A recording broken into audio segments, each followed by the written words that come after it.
अस्सलाम वालेकुम। इस वक्त मैं सांग में मौजूद हूँ। ये देख सकते हैं यहाँ पर ये तकरीबन पूरा गांव ही मुतासिर हुआ है और ये एक शेड था जो कि मुकम्मल तौर पर तबाह हो चुका है।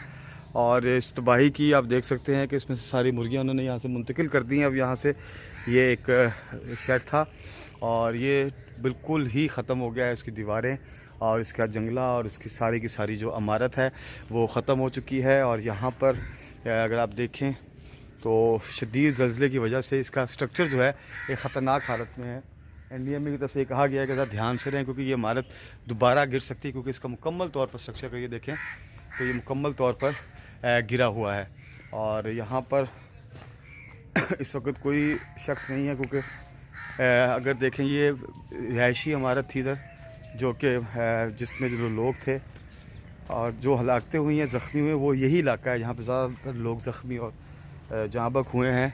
ये देखें, अगर ये मुकम्मल तौर पे बड़े बड़े शगाफ पड़ गए हैं दीवार में और ये गो के ऊपर लेंटर का काम हुआ हुआ है, लेकिन फिर भी ये दीवार जो है ये मुकम्मल तौर पर जिसे कहते हैं ये घर रहने काबिल नहीं रहा। ये दीवार थी, ये सारी दीवार थी जो कि ख़त्म हो चुकी है और ये उसकी ईंटें जो हैं वो गिरी हुई हैं वो सामने।